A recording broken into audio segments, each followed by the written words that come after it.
Hey, I'm Dr. Marcus. And I'm Charlie, and this is the Mood Booster podcast. In this episode, we're reflecting on navigating male-dominated spaces as a female athlete. This is actually our second guest episode, which is super exciting.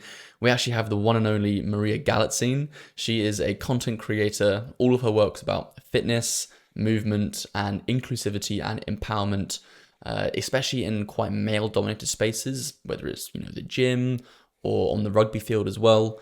Marcus and I thought that this isn't something that we actually have a lot of lived experience with.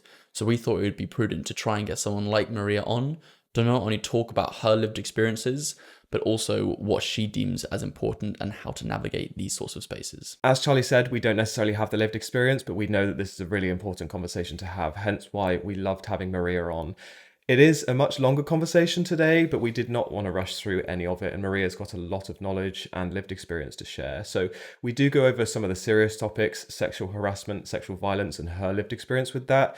But also, Maria does a lot to educate us and you guys, our listeners, on busting myths, on stats around, how to educate yourself as a female presenting person who wants to get into fitness, but also how to educate us as non-females on things that we could be doing to maybe support minority groups better. Yeah, it's a fantastic episode.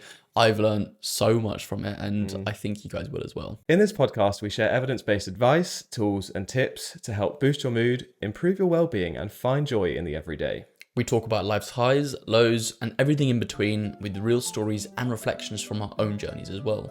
With pillars rooted in introspection, connection, and presence, this is the home of well-being and joy. Hello, everyone. Buongiorno. Welcome back to the Mood Booster podcast. Episode 27 or 27. We have someone here, don't we? We do indeed. We have someone else here. It's super exciting. If you're on YouTube, you'll already see. Hi But guys. if you're listening, we are joined by Maria. Welcome, Maria. Thank you for joining. A little bit of round of Hello. applause. Thanks for joining in. Gosh, I'm so Thank you excited, for joining. guys. I'm It's been so great. excited that you're here. How are you today? I'm good. I feel like that first day of school when you walk in and you're like too scared to talk to anybody. know. I'm like sat here and I'm like, oh, I'm the new kid on the block. You No. can't sit with us. Yeah. You can't sit here. Wow. Okay. Well, you're here and we're super excited to have you and we're going to have a lovely episode. So for anyone that doesn't know Maria Galitzine, she is an absolute powerhouse in fitness, in representation and in female empowerment. You do so much, which we both just want to let you introduce yourself.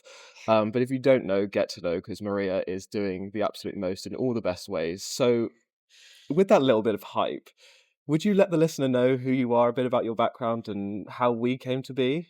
Wow, what an introduction.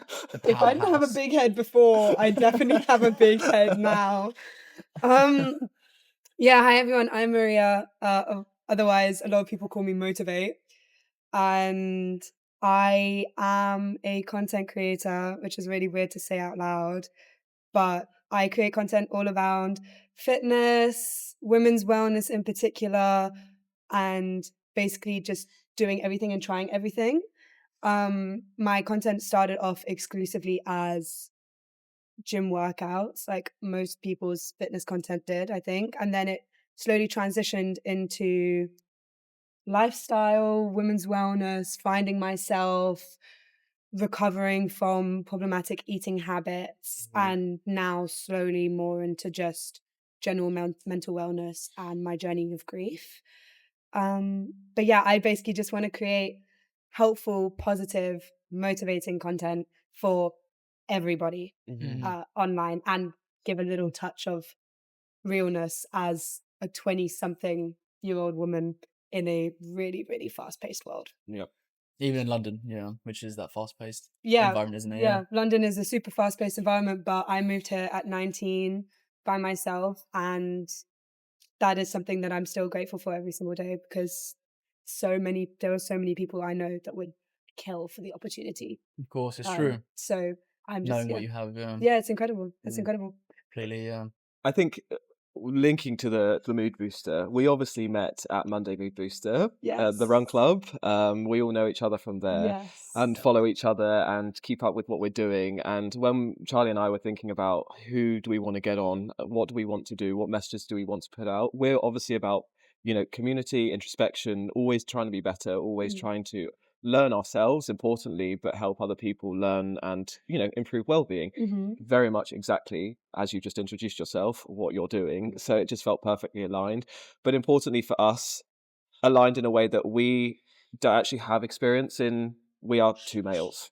I mean, making it obvious, we are two males. So a lot of your expertise and what you help people with and educate people on is something that we don't have the lived experience to talk about, and we wouldn't feel appropriate to really be speaking about without, we need the education ourselves and to a certain degree, and we would love and had the idea to bring you on to help not only to educate us, but support our listeners, our female listeners, to feel empowered, our non-female listeners, if they're thinking, how could I maybe be better? How could I support people more? How could I maybe not feel intimidated myself? I don't know, all of the above.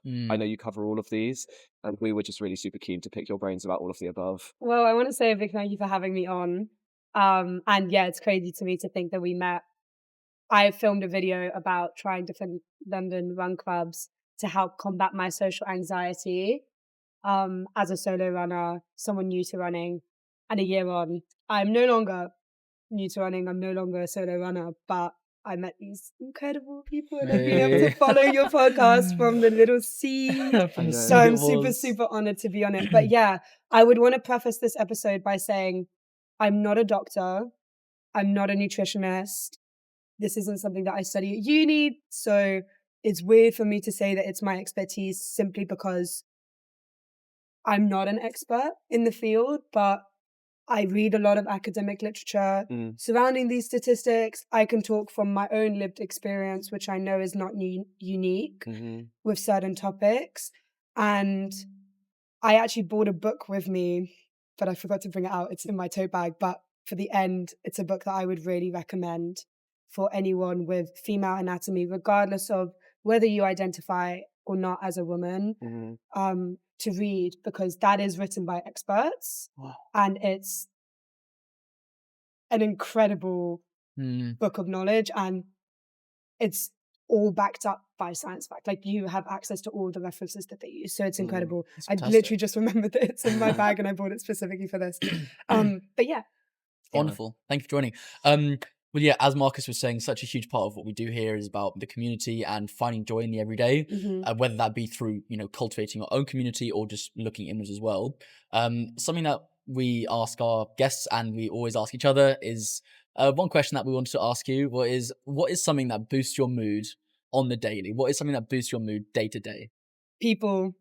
Really? I love people, man. Like, I love people. I love community. It's as simple as walking into a shop and the security guard smiling at you. Yeah. Wow. It's as simple as that. Like, I had that when I left the gym feeling super anxious one day. I had no idea why. There's a Sainsbury's next to my gym. I walked in and the security guard smiled at me, and I immediately felt my shoulders drop and I felt less stressed. And we forget that it's okay to smile at people. It's okay to be nice. It's okay to be happy. You're not weird for doing that. Completely agree. You have no idea how much somebody's gonna need that in that day. And I have lived alone, but I now live with an incredible roommate or flatmate, and I absolutely adore her, and seeing her makes me really happy. Seeing my friends makes me happy. Calling my family, hearing people talk about the things that they're passionate That's a big about. one. Yeah. I love that. Like, hearing about people's passions, saying good morning. There's a guy that I see every day when I walk my dog, and he feeds this one squirrel. It's the same squirrel by Tower Bridge every single day. And that just, I look at it and I just go, That's brilliant. Today is going to be a good day. The squirrel's fed. Gary's fed the squirrel. He's going to have a good day. Let's go, Gary. Yeah, it's incredible. It's incredible. It is. People. I think in a place like London, for example, you can often lose that, right? Yeah. And it's, you not for any particular reason, well, many reasons, but not that there's one sole person to blame in a dynamic, but you just get so head down, next thing, get to work, do the things, that you just forget that there's so many people around you who are also doing the same thing, and it just becomes weirdly like, you're anonymous in this pool of so many people. So it's really nice to sort of, and you can see when you ask like a server, oh, how are you? They're kind of like, oh, no, I'm Yeah. good. It's like a knee-jerk reaction, surprise, isn't there? Yeah, well, I It's come from lovely such to. a tight-knit community back in my city in Russia. I'm from Yekaterinburg. If anybody knows where that is, probably not, but it's okay.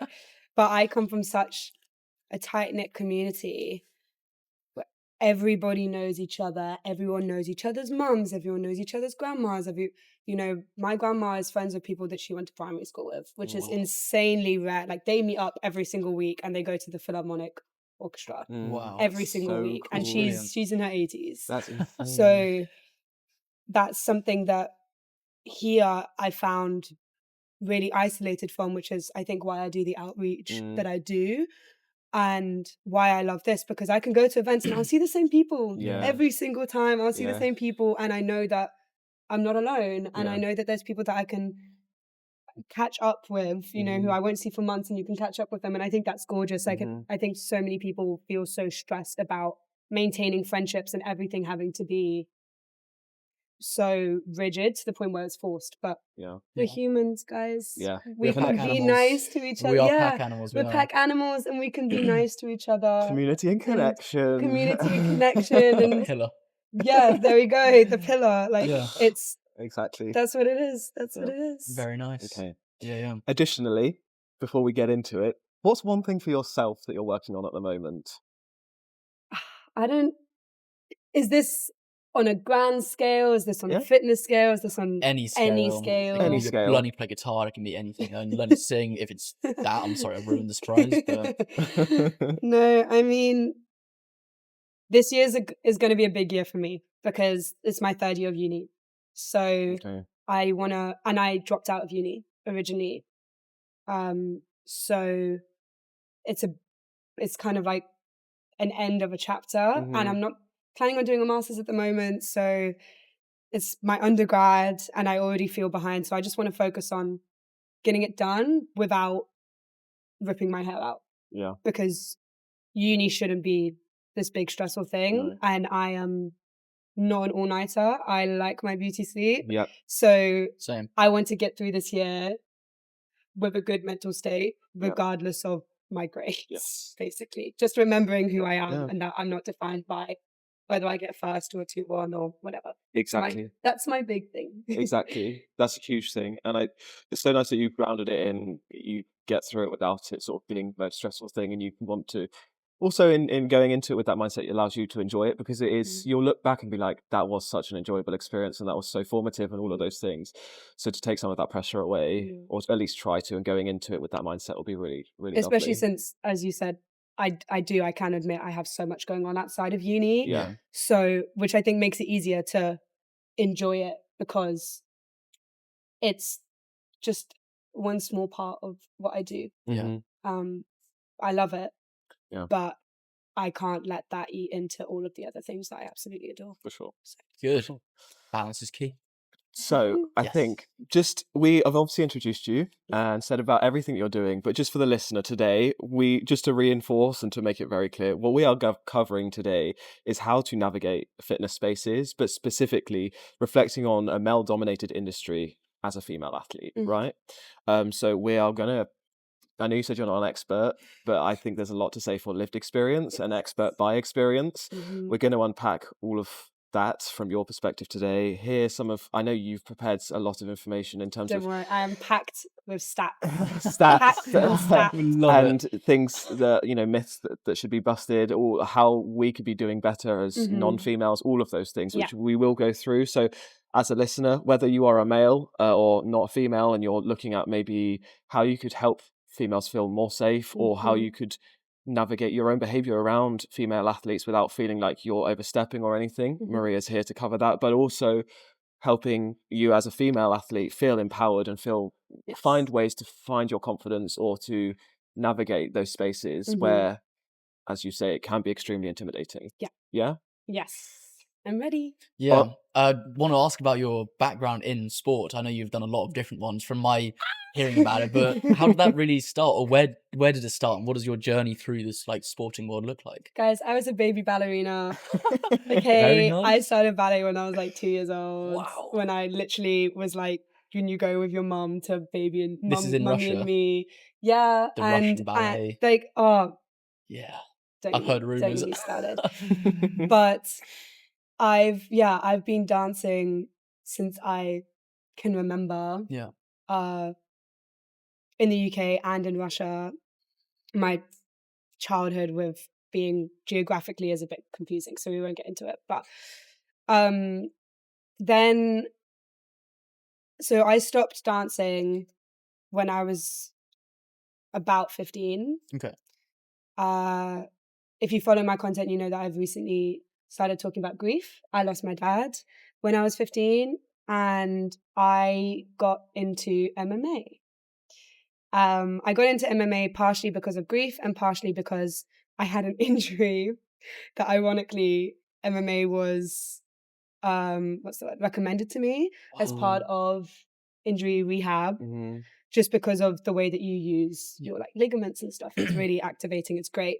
And I kind of left dance behind because, as we all know, dance has a lot of issues, especially for young women, and ballet is notoriously known for that. And then, Sorry, just to be such yes, as. such as body issues, Yes. eating habits. A lot of dance teachers prioritize the aesthetic of what your Okay. body looks like as to whether you can become a dancer. So I was told from a young age that I would probably never become a professional dancer simply based on my bone structure. Okay.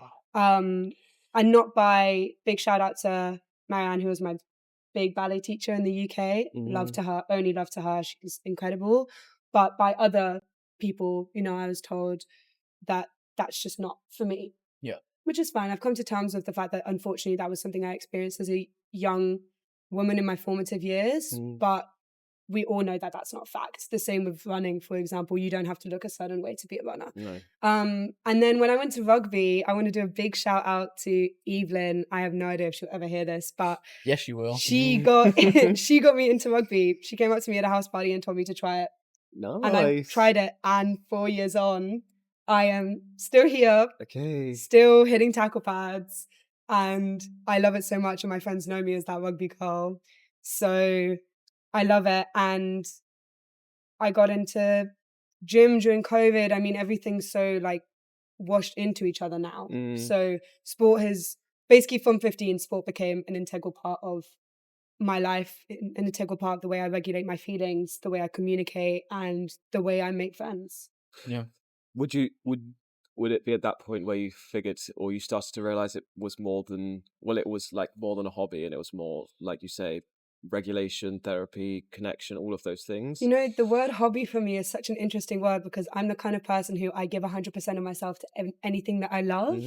So I don't even consider myself to have hobbies. Okay. Because I give so much of myself to all of the things, and I hyperfixate on things as someone who has ADHD. So I guess I have hyperfixations rather than hobbies, and sport has now been a hyperfixation for, nearly 10 years. Yeah. But I used to post on my Snapchat private story about all of the gym stuff I was doing during COVID and about all the meals that I was eating, and I was a vegan, by the way, in COVID. And so many people told me, they were like, start an Instagram page. And right before I went to uni for the first time, I started an Instagram page, and it only really blew up when I moved to London in 2 years ago. Okay. I don't know what year that is, 2023? Yeah. Yeah, 23. I was like, I don't know what year that is. 25 minus 2. Yeah. In 2023, I started taking it seriously, and I Yeah. grew from about 6K to where I am now. And it really shaped the way that it helped shape the way that I think about sport as well. Okay. Were there, I know you mentioned certain people who have sort of guided you to these sports. Was there a role model that you had in like a field to sort of guide you through these things? Oh or my to... gosh. I mean, there are So many. so many incredible women Yeah. that I look up to, Okay. that I've had the privilege of meeting. And role models for me, we always think of role models as like crazy, unattainable or inaccessible celebrities. Yeah. So incredible people that come to mind for me are Ali Joe, who's a Gymshark athlete, Sydney Cassidy, who's a Gymshark athlete, Yeah. Lucy Davis, Queen of High Rocks. Yeah. They're all, and every single England rugby player, Yeah. every single female rugby player in the Rugby World Cup right now. I mean, Ilona Mayer, for example, look at her, like she's redefining everything for women in sport. And I'm sure you'll hear me talk about her again at some point in this conversation, but Beauty Brains Beast, Yeah. like her catchphrase is redefining everything, Yeah. Wow. redefined everything for me. But also, I want to give a big shout out to Charlie, who. No, Sorry. Her Instagram handle is Fit with Chaz. She's known as that handstand girl. She used to be a PT at my first ever gym. Okay. And now we train at the same gym in London, and we're both content creators, and we've created content together. Nice. And It's amazing. she, I think, is absolutely incredible. And I look at every single female content creator and non-male content creator, but I have a lot of male role models as well. And I just look at them and I go, oh, you guys are incredible. Just people are incredible, guys. People are incredible. So I love what you said there quickly about the role models, that it doesn't have to be this unattainable thing or this like sort of this like pedestal person, because we've spoken about this previously, where if it is, then those expectations, if they're unmet, there's a whole host of issues. But if you see it as someone to sort of, gauge some inspiration from, it allows you to step into that sort of pathway a lot easier as well. So it's brilliant that you found that. I have that connection. Like in our Completely. episode, we on role models, was like a role model doesn't have to be like you say, this person up here. A role model can and should be my peer. Like I'm inspired by them as they're inspired by me. Yeah. And that is, yeah, exactly. Yeah, that's so cool. On role models, I don't know if they were influential in this decision or what. I know you said people from your Snapchat were saying things, but what. I know you've touched on what got you into the sports side of things and the grief, and also thank you for sharing that. I'm sorry that you went through that. I know we're not going to speak loads on that today, and it might come through, but obviously that's a huge thing. In terms of the content side of things and sort of feeling empowered or feeling, what's the word, the drive to inspire and help other people through your content. I guess where did that come into the picture, and where I know, like you say, people on Snapchat were encouraging you. Where did that sort of hunger or that drive come Every time you from? say Snapchat, I cringe a little bit inside. Honestly. Just because I don't even have Snapchat anymore. What's your But I Snap can't streak? believe that it used to be such an integral part. Like I cried when I lost a 500 and something day That is Snap impressive. streak. Like I cried. It was such a Streaks are impressive. Let me tell you. My Duolingo streak has something to say to you, Oh, Marcus. what is it? But it's like in the 500s now. Nice. Yeah. That is Which impressive. language? Well, I studied 3 languages on Duolingo. Damn. Mandarin, Ukrainian, and French. That's Ni hao so cool. How? More than Charlie. Yeah. Sorry. I learned a bit of Mandarin. That's really cool. Content side of things. Yeah, I was like, you have to remind me what the question where the bridge went from this is what I'm doing because it's my passion, is helping me Oh. through grief and my community and all of these Yeah. things, into more of a I'm getting something. Also, I wanted to help other people through this content side of creating content around what I'm doing. Yeah, I think for me it was just being honest online and posting real. I realized very soon that actually filming myself and filming like back and biceps day made me hate the gym. So Really? that was one of the reasons I stopped filming those kinds of videos, because I was like, I'm not enjoying this anymore and this is stressing me out. And so I changed my content and I started running. I started running in January last year to raise money for a charity that helped me with something that I experienced. And I decided to film that, and I found a lot of people reacting positively. But something that really drove me to keep posting was someone that I really, really cared about and looked up to. He was a very, very important person in my life. He was my ex I used to live with in Australia, he told me that he thought my content was embarrassing. And he thought that introducing me or saying that I did content to his friends was embarrassing and it was stupid. And it was very upsetting to hear that. So when I lived with him in Australia, I basically nearly completely stopped posting. And then when I moved back to London, we had a rugby social and this girl came up to me, one of the new girls on my rugby team, and she was pissed out of her mind. She came up to me, she was like, "You didn't tell us you were an influencer." And suddenly everybody knew. And I was mortified. And I got nothing but positive love and support from them. As you should. Unreal. And yeah, and then I slowly, started sharing things. I started my run club series, and some of my best friends from run clubs that I've gone to have told me that they found those run clubs through me. Yeah. And so they found these communities, and I was like, this is what I want to do. I want to help connect people with other people. And I said, when we were yapping before we started the proper recorded yap, that a lot of people have reached out to me about grief since I've started posting my grief content. And I just want to remind people that we're all living for the first time. Yeah. You don't have to be aesthetic. Life is not aesthetic. And you're okay for that. And you have a voice. You matter. I mean, we all know September is also Suicide Prevention Month. And you're heard, you're seen, you're not alone. Yeah. That's the biggest thing. Hugely. That's incredible. Yeah.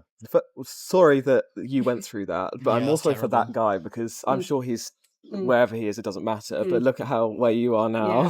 What a loss. But your gain for sure. You're doing amazingly, and I'm so glad that you managed to get rid of that in some capacity, and now There's no you're hate. shining. No, There's but no hate. still, We all grow and learn. we're in all our own learning. ways. Each So, experience we go through, good or You're bad, shining.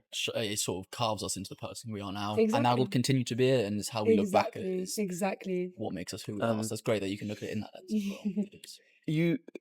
I think we'll get into specifically some of the issues that we come on to. The And notebook is ready. you again, because this is something that we don't experience, we wanted to very much carve this episode with Maria. It wasn't something that we're just like, oh, we're going to ask you a load of random questions. It's Maria that needs to let us know what's important to cover as well. And one of which was obviously just really putting it plainly and letting people know the actual challenges and barriers that one would experience in a male-dominated space, because that's something that one might take for granted that people aren't even privy to or aware of in the first instance. So how can we necessarily know what to address or how to address something if we don't know what we're addressing? Yeah. Right. So what does approaching the gym okay, let's put it plainly. What does harassment in a gym space look like as a non-male? I think there are the obvious things to point out where people, not just female athletes, people have experienced physical assault, sexual assault, verbal sexual assault in fitness spaces. That can look like there's plenty of CCTV footage out there about people being pinned up in empty gyms, 24-hour gyms. Natalie B Fitness is a really big female content creator. I'm sure you guys have heard of her. She just opened her first only women's gym. And aside, putting all of the controversy, putting all of the controversy aside, it is rooted in a deeply traumatic assault that she faced at 19 in a gym space. That is where it all rooted from. She's spoken about it. She's written articles about it. So that is something that I want to, I don't know what I'm doing here. Highlight. Pick up, highlight from her as a creator, regardless of how you might feel about her. It doesn't invalidate that she experienced something deeply traumatic at such a young age in a space that she shouldn't have experienced. For sure. People also, there's a whole trend on TikTok. I mean, it's got millions of views using the hashtag creep, which is a really upsetting hashtag because it flips the narrative in a completely wrong direction. But people don't understand the significance of prolonged staring that and unwanted attention, and how that can impact you mentally, because people think, oh, if I catcall someone, it's a compliment. I'm just looking, it's not harmful. And it's obviously very difficult to police that. But let me tell you firsthand that it can be very harmful. And I think you have to look in on yourself and you have to think, have I been stared at before? Has it made me feel uncomfortable? Because for most people wouldn't even consider standing there and staring at someone, you know, and your body language makes a big difference. So it's just food for thought, for a moment of self-reflection. I'm not saying that all staring is harmful, you know, it's just from my experience, it can be really intimidating, even if that's not the intention behind it. Yeah. Wow. A statistic for you is a survey of 1,000 UK gym goers. This is not gendered. This is mixed bag of people identifying all across the spectrum. Of those 1,000 UK gym goers, 51.8% have either witnessed or experienced gym harassment firsthand. Okay. So Wow. over half. So that's over 500 people out of 1,000. Obviously, that is a small sample size if you look at the scale of gyms across the UK. But I think even that speaks, and to the fact that that's not only women saying I've experienced it, that's men. I don't even think gender was taken into account here. Yeah. That's an upsetting statistic. Yeah. On that, I want to ask questions that sort Yes. of a cynic is going to ask listening to of this course. episode, and to be able to sort of help give explanation to some of their doubts or some of their cynical questions. To that, I might say, and I don't need to preface that. I might say, okay, that's all genders. So why are we here talking about the women being harassed when all genders in that study? Is there that might sound like a really annoying question to hear, but no doubt things that you are met with. Is there any overt? I mean, we know the overt things, but Yeah. it's down to even microaggressions and those sorts of things, Yeah, right? I think that's a good word, microaggressions. Look, we have to be realistic here. And even the people that are cynical and that say that this isn't an issue, everybody is aware of it. There have been countless number of studies. The statistics speak for themselves. Outside of the fitness space, we all know, we all read the articles that came out that said 97% of women in the UK have been essayed or harassed. This isn't new. No. This isn't new. And it comes down to microaggressions. It comes down to walking down the street and being able to lose count of the amount of people that openly will stare at you and jeer at you, and to have that in a concentrated fitness space is scary, and it's magnified. And what I will say is that me talking about this openly, other women, other creators, other people having these conversations, this is not an attack on anybody. This is people talking about people's experiences, the same way that I would openly and gladly listen to my male peers and counterparts talk about and support them through any negative experiences that they have with being harassed or assaulted by anybody, regardless of gender, because, you know, it's valid. And feeling uncomfortable is valid. Yeah. And it's not your fault. So it's about understanding how, by dismissing people's lived experiences, you're minimizing harm and you're closing off your mind. So what I say I have spoken about my extreme experiences, which I won't touch on here just because I haven't really been that open about it on my social media yet. Yeah. But I've always said to men specifically, if you don't think that's a problem, okay, let's start at the beginning of that. What if it's your mum coming home crying? Because the majority of women who run in the UK are actually between the ages of 40 to 50. Really? Yeah, Wow. which is really surprising. That is, yeah. I think now with Instagram and TikTok and everything coming up, I think that there's obviously more and more young people coming in. Not that 40 isn't young, but a lot of women get into running to help with postpartum, to help with menopause. Oh my gosh, I forgot the word. I was like, to help with menopause, pre-menopause, post-menopause. So a lot of women who run are, let's say, above 30. Mm.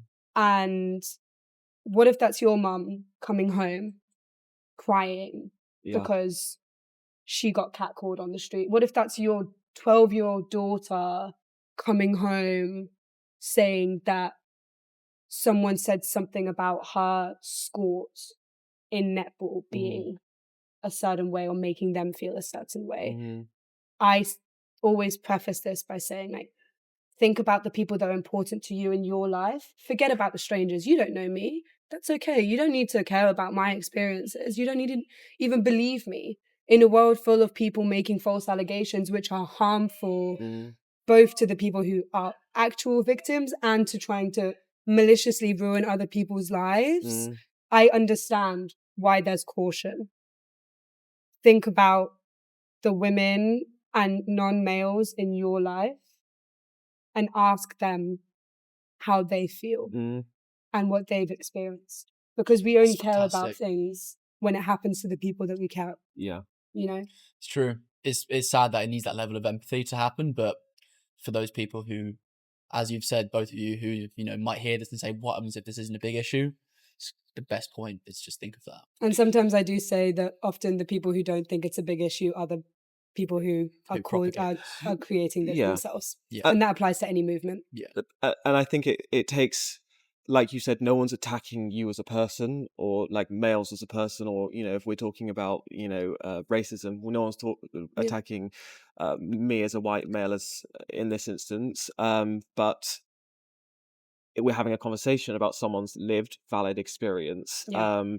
And if that is, which very much all and every study supports, that majority of women have been harassed, if not sexually assaulted, by a male perpetrator, then that is a lived experience that we cannot deny. And yeah, let's talk about it, let's understand it, and let's see how we can support at a basic level. The phrase "not all men" comes to mind because when the Me Too movement was very prevalent and when the 97% statistic came out, not all men was trending on social media. And I agree, not all men. It's true. Not all men. It's a minority attacking a majority.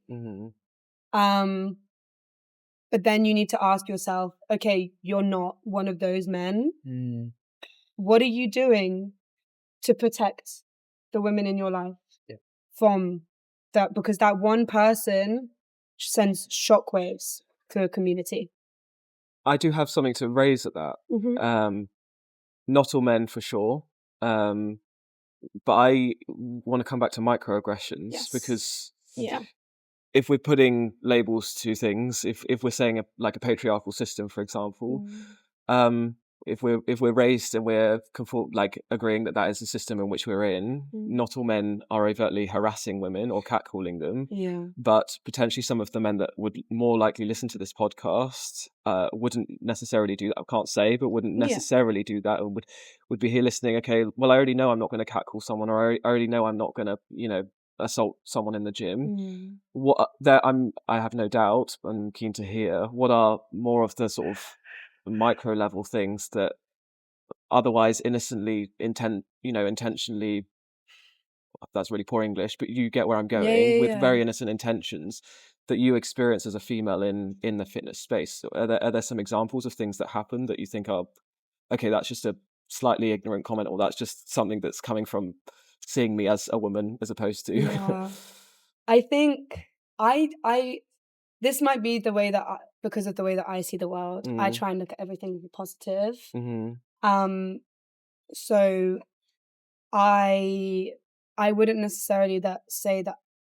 I mean, I tend to just wipe away a lot of things, and I tend to underpin it with it was probably not meant to sound this way. So I'm not going to take it to heart. but that's the way that I am. I'm not saying that's the right way to deal with it, Yeah. but sometimes it gives you peace to not focus on everything, although I know that that's not possible for everybody. I think one of the biggest things that we need to flip the narrative on is about what women wear in fitness. Okay.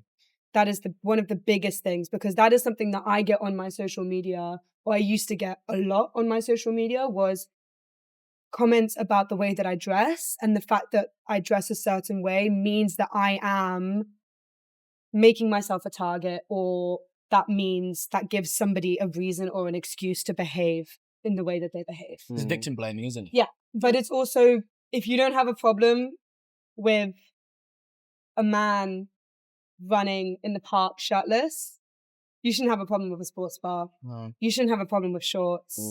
You know, we see competitions like High Rocks. Yeah.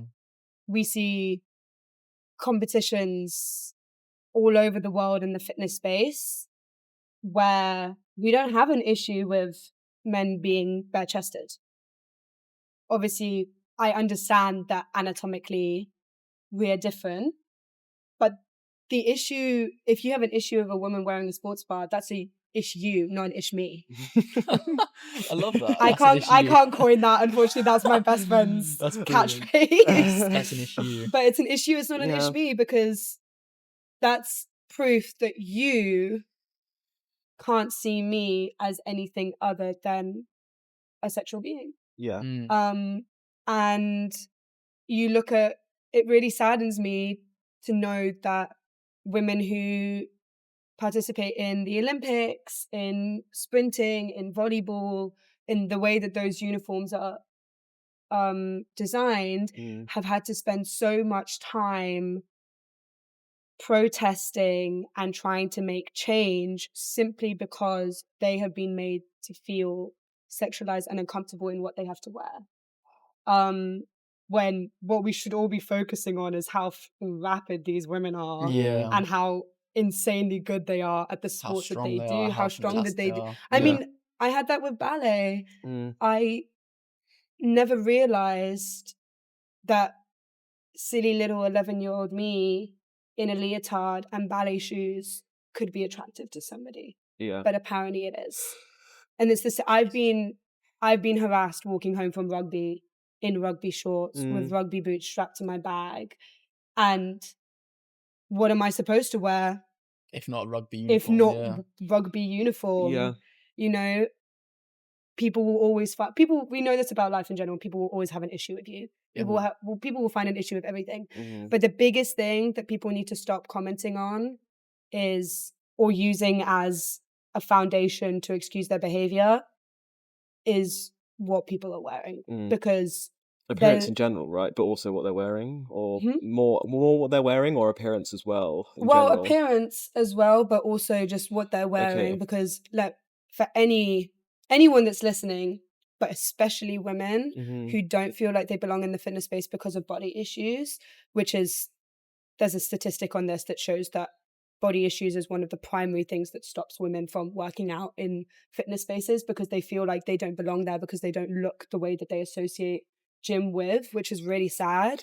Just on that, you're going to send us your references, aren't you? Yes. So they'll be in the episode course. bio, so we'll have all of these for you to Of course, read of course. into. I'm not making any of Yeah. these up, I promise.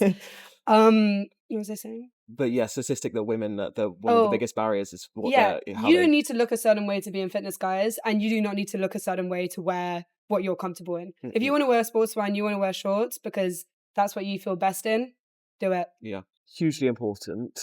And I don't know that I've only ever felt comfortable in my own clothes as sort of someone who used to be larger, like, and not that there's anything wrong with that. I just wasn't confident in my own body. I was always picking at my clothes and all of those things. And it was part of why I struggled to start running to begin with.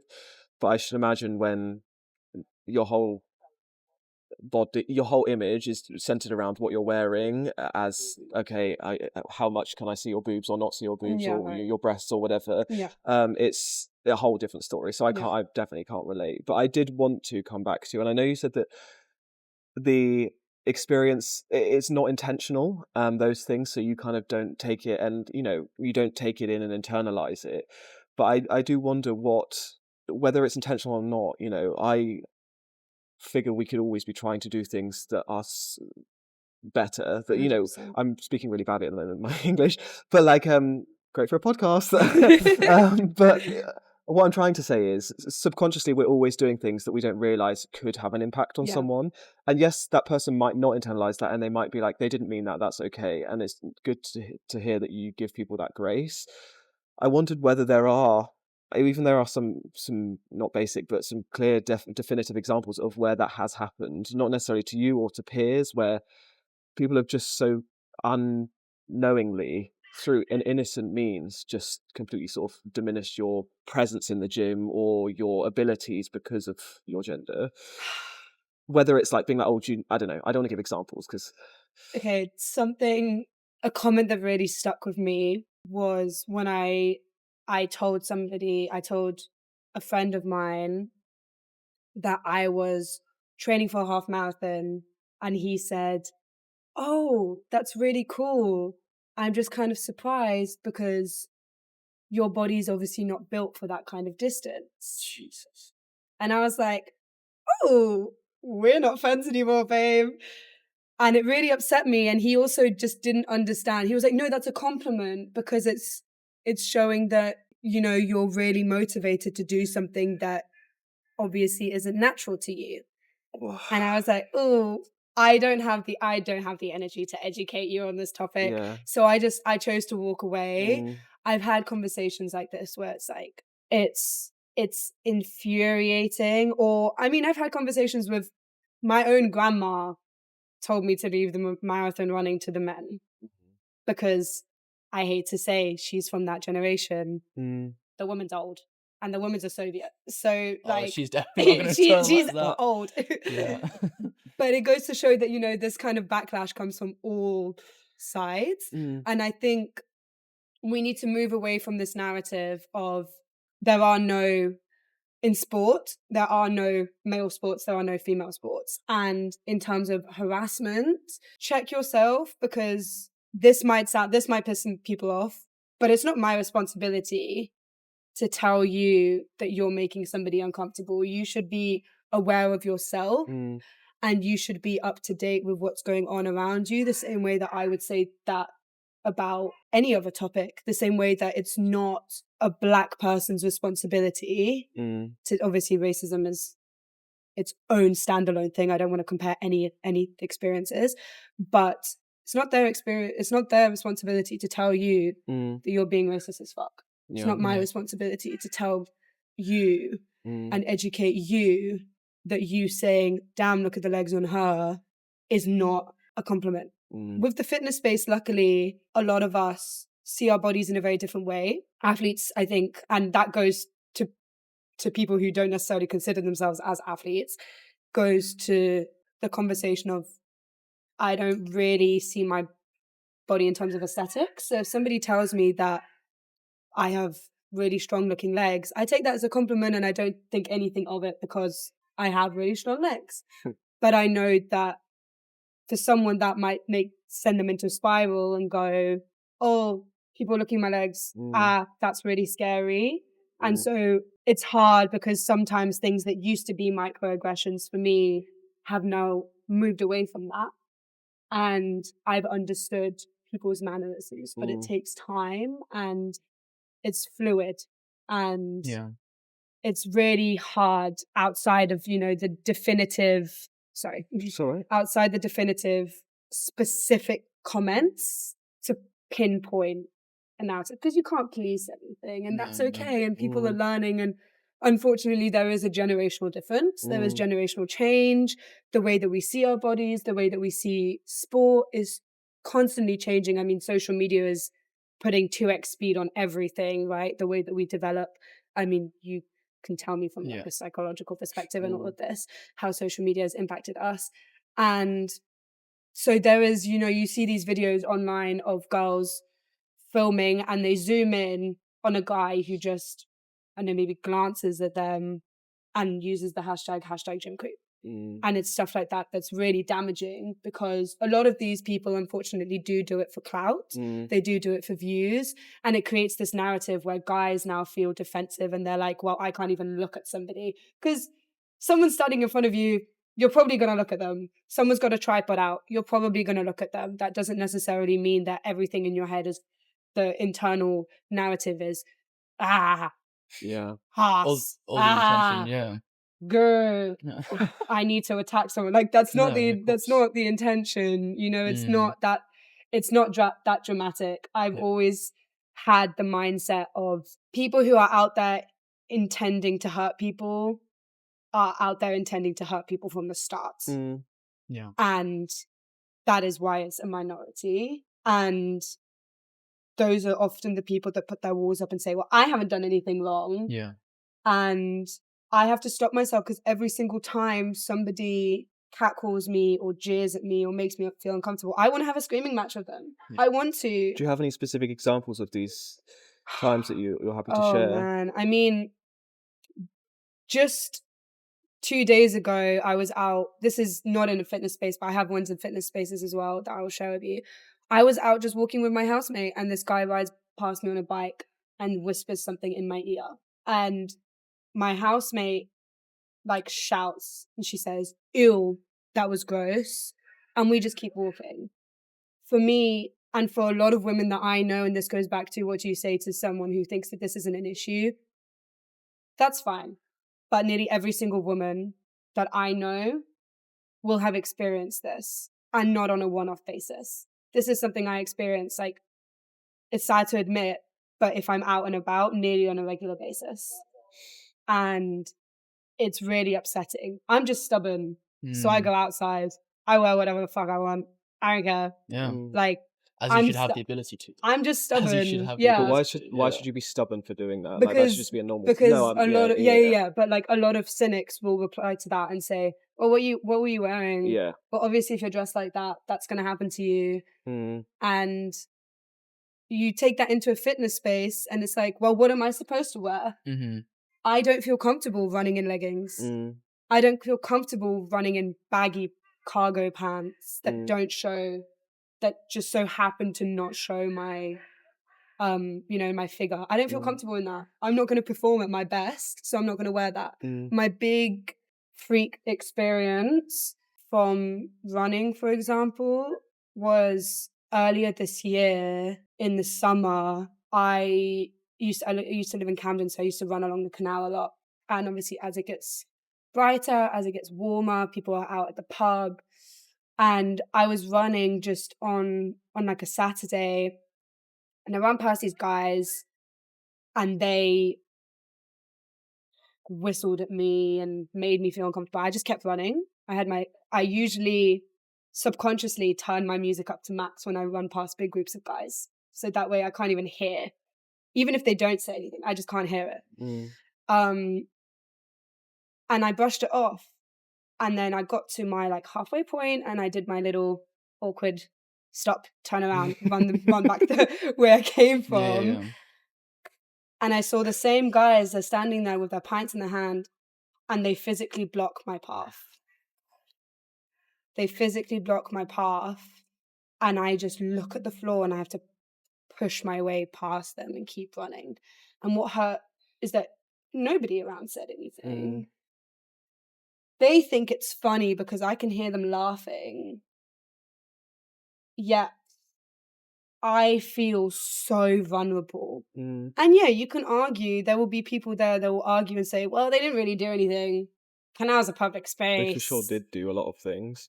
But what they did do is show that they're strong, show that they're there, show that if they wanted to, they could. And what's worse is they found it funny. It's the power imbalance. It's a power, yes, it's a power imbalance. And that goes to why, in the gym community, I'm sure you guys know that there's the gentle giants, which are often the biggest, scariest guys in the gym, are the nicest people. And I know this. I know a lot of absolutely humongous people, and I look at them and I'm like, scary. But then they're like, ooh, candy floss. And I'm like, you're actually really sweet. Yeah. Literally, they're like, ooh, pink. Butterfly. Yeah. Like, but that's not up to them. They don't need to change the way that they look. Yeah. Oh my gosh, have muscles. Do your thing, though. Yeah. Like, but remember that it is scary. And there's so many videos online of women lifting heavy weights, and one of their motivations for it is because they have been previously assaulted or abused, and they want to be strong enough to protect themselves from that in the future. Yeah. And I can put my hand up and say that that is one of my motivations. It used to be one of my biggest motivations, was being able to know that if what happened to me again, at least this time I have more of a fighting chance to protect myself. I have spoken about this on social media. I was assaulted and I ended up in hospital because of it. And it, rightly so, I mean, absolutely floored me. And it took me months to get back into the gym space. And it was one of my guy friends, who is one of these gentle giants, who coached me back into the gym space, coached me back into not being scared to be there, and reminding myself that not everybody is that kind of person.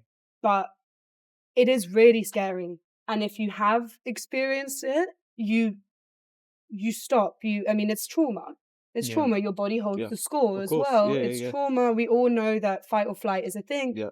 But that trickles down, and dominoes effects to, you don't even need to experience that kind of trauma to carry it with you. So a lot of women read and listen to these podcasts and listen to reels and see reels on TikTok or on Instagram and TikToks and stuff, where they see women who've been assaulted or harassed in the gym, and they go, well, I'm not putting myself in that scenario because No. I'm scared. So Mm. they just stop. Mhm. You know, it's like, that's why I don't know, I can't remember if I said this before, but the statistic is that out of this survey of women who have experienced gym harassment, 25% just completely stopped using gyms or switched gyms Yeah. as a So result of sad. that. And then when you look at the statistic of how many women experience harassment, Yes. it's 25% suddenly isn't even that small. no. You know, and the same way that University of Manchester, they did a study in Northern England, and they showed that over 2/3 of women experienced some sort of harassment while running. Yep. So, Mhm. and I don't have a comparison statistic for the south of England, so I'm not going to say that that's deep rooted in any issues. If you're interested in reading the study, you can. But it's really sad. And I remember being cornered in my gym when I started being in the gym when I was, 16, 17, and being really scared. And I remember having a PT session, and to this person, this was probably just a passing comment and they didn't think anything of it. But as a 16-year-old girl, I was on the, I find it so like silly to look at, but I was on the like lying curl machine, On the hamstring curl on the machine. Yeah. on the lying hamstring curl machine. Let me preface this by, I've never used a lying curl machine since I was 16. Okay. For the and this is the only reason. The PT who was PTing me, which is a man in his mid-30s, made a comment about how everybody in the gym would find it difficult to not look at my bum when I was on that machine.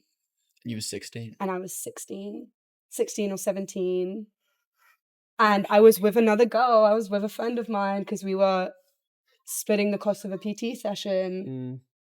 And I remember getting off and I just laughed. I was like, ah, ha, ha, ha. And I was like, I'm never using this machine in my life again. And I'm now 22. So, you do the math, it's been 6 years, and I still look at that machine with absolute disgust and disdain. Yeah. I'm really sorry that happened. It's awful. Yeah. And yeah, that's something that's rightfully so, and is extremely valid to you, has impacted your use of the gym for this many years here forward.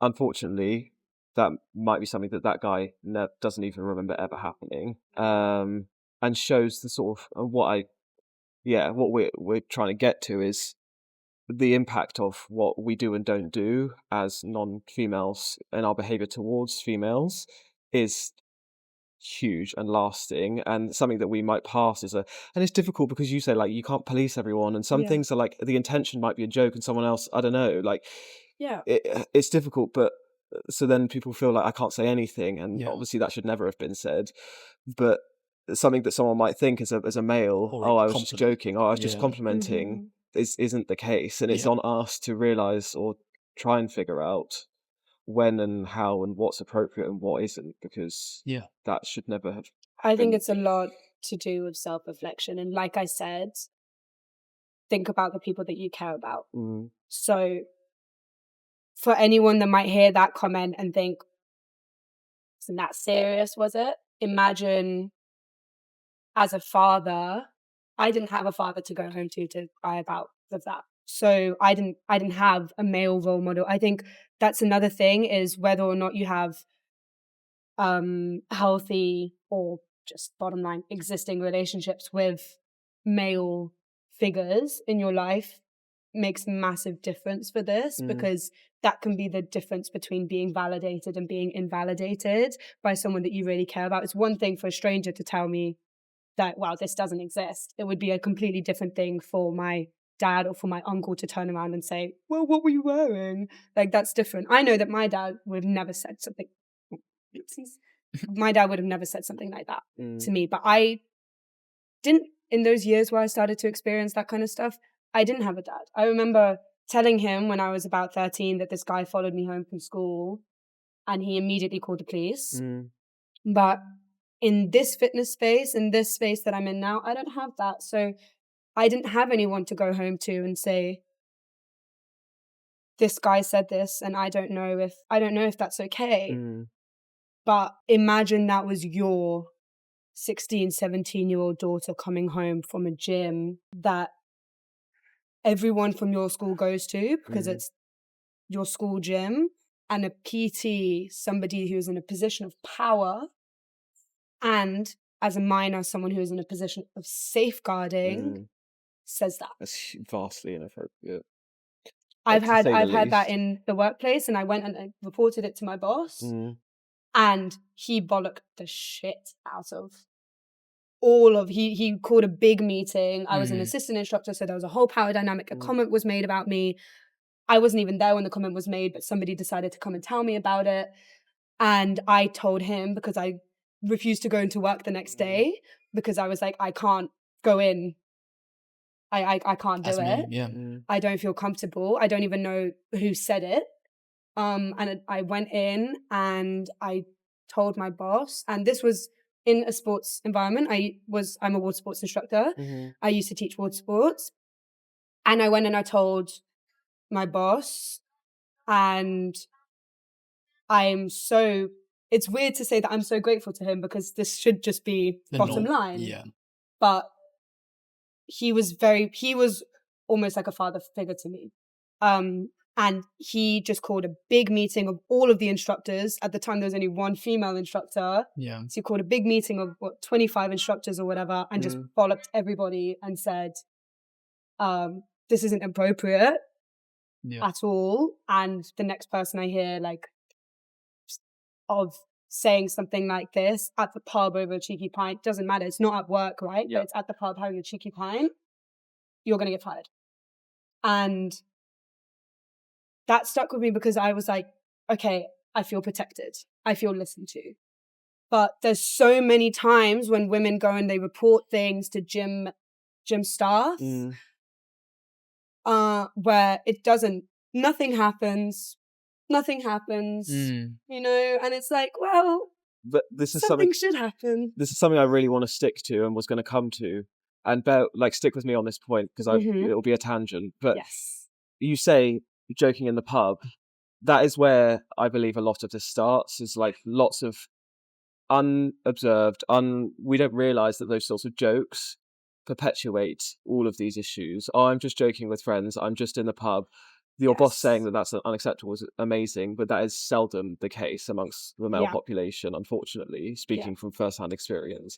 That is to call out, oh, you can't just you can't just do that to this person, like this is not necessarily acceptable. How you're saying, oh, look at her legs, they're this and that amongst a group of friends, is a much more, why I came back to like the microaggressions, it's a systemic issue. Mhm. And coming on to the advice, I think we can go over, and really keen to hear what sort of tangible advice you have, not only for women themselves, but Yeah. also non-males. But Yeah.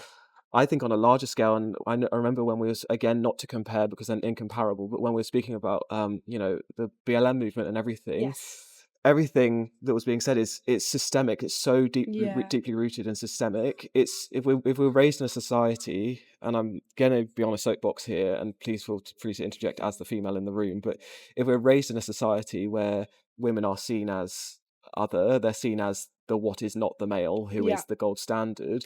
If we're raised like that, you cry in a playground. I say this in most episodes: don't be like a girl, don't cry, don't be weak. Weakness is a bad thing. Yeah. Women are sexual objects, for example.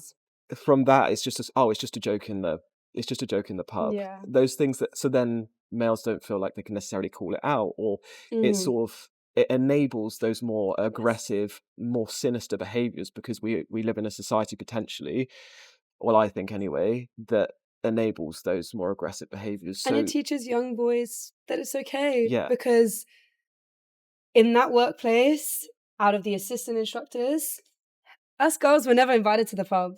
But you know who was? Mm, The boys. mm, The young 15, 16-year-old boys. As 16, 17-year-old girls, we weren't invited until boys club. it was the boys' club. I mean, Mm. this is sailing, so sailing You is... sail as well. yeah, I Cool. was a sailing instructor. I haven't sailed in a few years now, Mm. but I did get invited to the pub. Yay, whatever. At what cost though? And Mm. I took it upon myself. I put myself in a position of leadership to make sure that all of the girls that worked as assistant instructors could come to me and I would be vocal about it. That's the moment I stopped being scared When you could about protect someone. addressing this issue and calling people out. So Mm. I Yeah, had for to take that others. on at 16, 17. Yeah, for others, to protect others, because I said, okay, I'm not dealing with this, because one girl said that behind closed doors, one of the boys made a move on her. Something happened.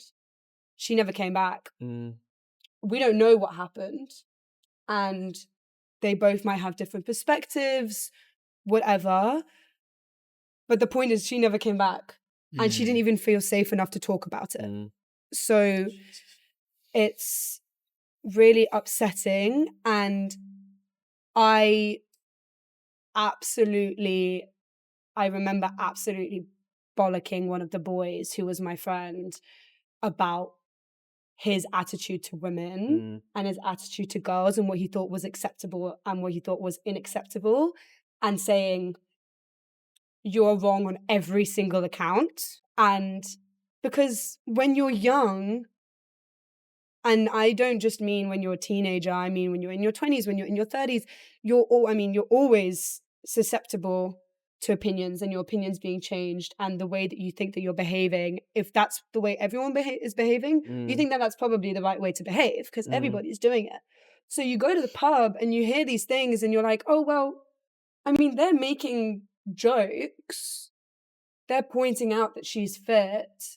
And the same thing goes to girls. I mean, I say this to girls all that, like, it is kind of a double standard that we as girls, can in a way objectify men as well. Mm. I call myself out on that behavior as well. It goes two ways. Mm. But a lot of girls excuse that behavior because we're like, well, that's been happening to us all our lives. Also So power imbalance as So well. it's like, why can't we do that? You Yeah. guys, like, I say you Mm. guys, obviously not you No, two, but yeah. like, it's like, yeah. we've been told all our lives that that's not a problem. Why is it suddenly a problem when we do it? Mm. Yeah. And it's a power imbalance, and it goes down to that systemic. I mean, it should be, if it's not already, it should be common news that there is, in many, many countries in the world, an epidemic of femicide. Mm. The statistics every year are going up about violence against women. Australia is having one of their biggest Mm. epidemics of gender motivated crime. Okay. So this is obviously a complete tangent of what we're talking about, the No, but it all concentrated links fitness in. space, but it Yeah. all links in because if you're in a community, gyms are supposed to be a safe space for everyone. Fitness is supposed to be a safe space for everyone. And if Yeah. suddenly that's being fostered by, there are run clubs in London, I'm sure you both are aware of, that are seen as like the dating run Yes. clubs, Yes. Yes. that are Yes. seen as like, that's where you go if you want to be around fit people. Mm. That should not be, I mean, it's fine, it's a joke. If everyone who's going there is aware of that and is consenting to that, fine. Mm. Yeah. But that then fosters a narrative of like, oh, well, I don't think that I'm attractive, or people telling you that you're not attractive enough to be there. Yeah. And it's like, well, that's not what It's sports is about. it's multi-systemic, and it has, yes, we're speaking about the fitness spaces here, but it's, like we say, rooted in something that's so much bigger. So Yeah. the context is important. Yeah. And I think for a lot of us males or non-females, how we can, I think, and tell me how I believe I could help females more in a fitness space comes outside of the fitness space, and what I do outside of the fitness Yeah. space, and how 100%. I view or don't view women or non-males outside of the fitness space, and it's actually reshaping just my views in general about gender and who women are to me in society in Yes. general, because then that will Yes. just naturally shape how I do or don't treat them in this space and any Yeah. other space. I have something to say on this. Please do. I blame dating apps for Yes. a lot of things. Yes. I am not on Completely dating agree. apps. Never touch them, never will. I purge them. Yep. I went through my stint. You know, I was 18 and I was like, oh my Mm. gosh, I'm Mhm. finally old enough to be on this thing. And I got on and I was like, oh, this is gross and terrifying. And social media and dating apps are a big problem as to why we are struggling to move away from seeing people as anything more than objects for dating, for sex, for all of Mm. this. Like we're aware that we use more of our, this is so silly because I actually got this from a movie, so you can tell me if Not this is at all. backed by science, that we use more of our cerebral cortex than other animals, right? That's why we're able to Mhm. think in ways other than food, sleep, reproduce. Higher order Survival thinking, instincts, yeah. Yeah, there we go, right? So, but somehow we play all of happily play and blindly play into all of these behaviors like dating apps where we can meet people quickly, where suddenly we swipe left and right however many times a day on Mm. you're fit, you're not fit, you're fit, you're not fit, you're What that You- does to propagate any sort of I feel like then you can't look at anything else because Mhm. then you find yourself walking down the street and you go fit, not fit, fit. fit, not fit, fit, not fit, fit, So not fit. true. I will only talk to attractive people. I will only talk Yikes. that. Yeah. I feel like that's how people think. Mm. Mm. Because I actually don't even most of the time I just look at people and I'm like, well, you're a person and you're standing in front of me. And there will be people that are cynical and be like, bullshit. Mm. But Yeah. for most of the time, when I go to events and stuff, I am not thinking about dating. I'm not Mm. thinking about How they look. how or- they look. I'm Mm. not thinking, oh, I can only be friends with people who are attractive. Mm. I can only give you the time of day if I think that you're attractive. Yeah. How pathetic is that? Not being able to have a conversation with someone because you don't think that they're attractive. Mm. Mm. That's really upsetting. And then when you Sad. remove that narrative, you actually remove the whole idea of attractiveness from your Yeah. head. Yeah. I say this to people It's the halo effect, which Yeah. is really unfortunate, which is the psychological theory of attractive people get more attention, they get people liking Right. them more, their opinions are validated more, Yeah. and there's literal empirical evidence, and I teach it to my students in the context of Mhm. forensic psychology. Jurors are more favorable to people who are attractive, Damn. and it expands all of these different areas. Scary. People who are Mm. attractive Yeah. statistically do far better in life because people give them more opportunities, they take them on more, they do all of these things. Our systems are built around it. Yeah. I mean, How we succeed are. Yeah. someone has said this to me, that they've asked me about pretty privilege, Mm. what it must feel like to, guys, I have no idea what I look like. I say this from a body dysmorphia point of view. I say this from someone who can't see very well anyway. The mirror's just fuzzy. Obviously that's a joke, but Like, I actually have no idea what I look like, and I Mm. really don't care. Like, Mm. obviously, I care about looking nice, but I care about looking nice for myself. Yeah. There's a reason Because, there's no mirrors in nature. yeah. That apart from like a water reflection, maybe, but we're not meant to be And we looking have, at ourselves. and we suddenly have this like massive, Yeah. and the moment I like kind of removed myself from that, I felt like such a positive effect on the people around me. Mm. Clearly. But yeah, I feel like we've gone on like such a We massive have. tangent, so we should probably Something we've go back. sort of talked about it. Something that I want to, for myself, for you, for people listening. What are there like step by step? Maybe it's that intentionality that we spoke about earlier. What are some things that males or non-females can do to be intentional with mitigating this harassment, even if it's not coming from them, if they witness it?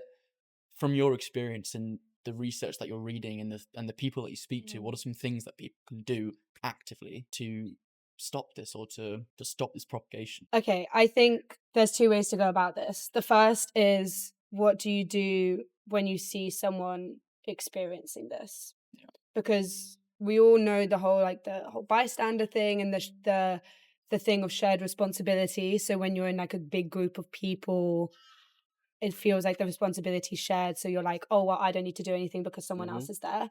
If you are in a gym space and you see someone looking really, it takes balls, it takes a lot of courage, but you see someone looking really uncomfortable, Mm. regardless of whether that's a woman, but unfortunately the statistic shows that it's most likely going to be a woman, or someone female presenting.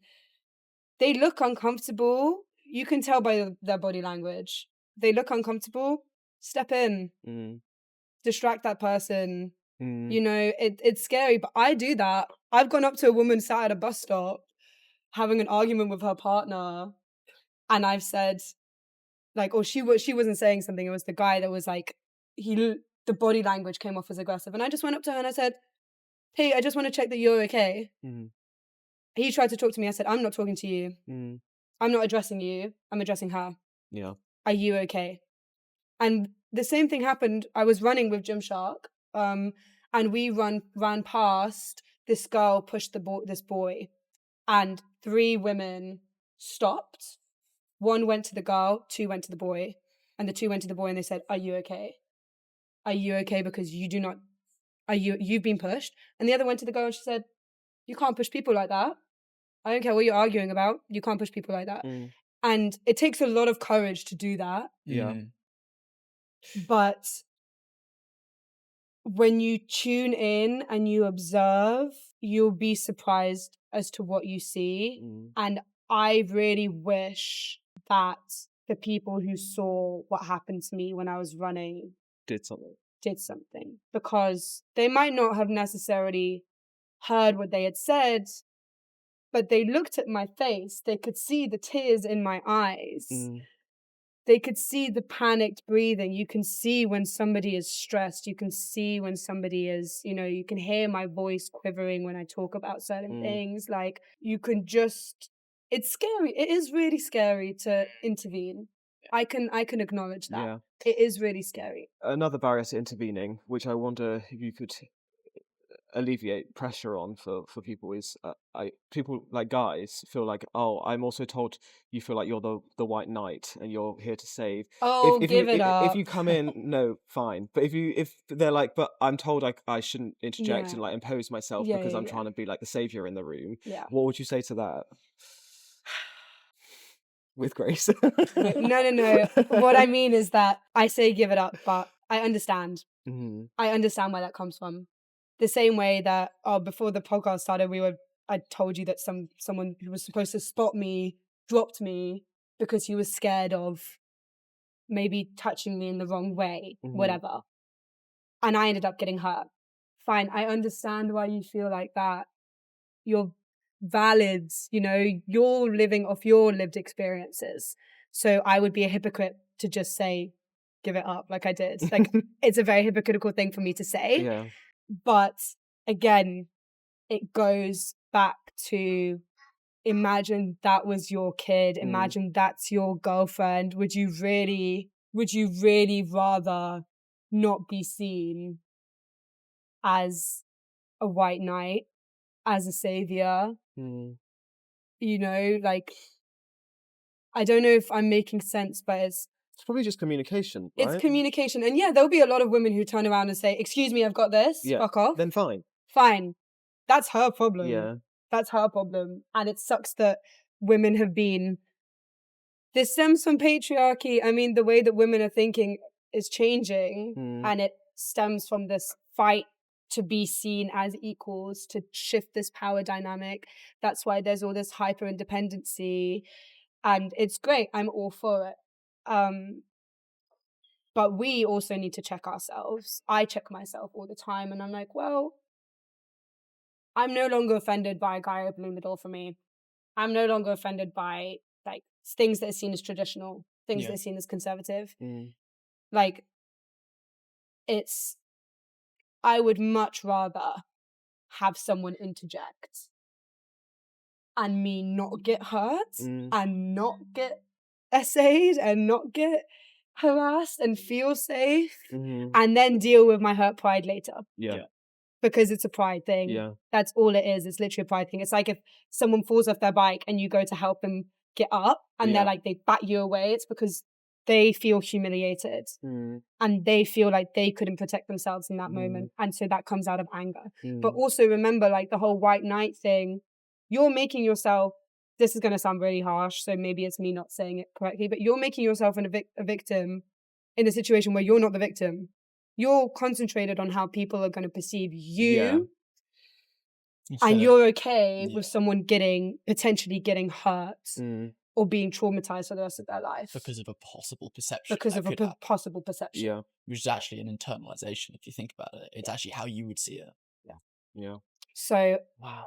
I don't know, but this is again where social media comes in, because when these things are recorded, when it comes to filming in the gym, a lot of guys, I don't have a statistic for this, but a lot of guys say that they're actually scared of spotting women, like helping a woman out of a failed squat or bench or whatever, out of fear of being caught in a recording that being put online and used against them. So to all the women who are doing that, fuck you, because it's not helpful to anybody. It's not helpful for us who are already fighting a case that we feel like we're losing. And it's not helpful for guys. You shouldn't have creators like Ayanda. She spoke, I don't know if you guys know Ayanda Fitness, she's a big Gymshark athlete and I'm been a massive fan of her for years. She actually spoke on a podcast. She has brothers and she had to have a conversation with her brothers about how they need to be aware of how the way that they act in the gym, that they might think it's innocent, goes back to our intentional stuff. They might think it's innocent, but actually it might be perceived differently. And it's sad that we have to have those conversations. Yeah. It's really, really sad. That's why I think that exact thing makes someone like that chap you said not spot you, because they don't want to be perceived in a way that is not innocent.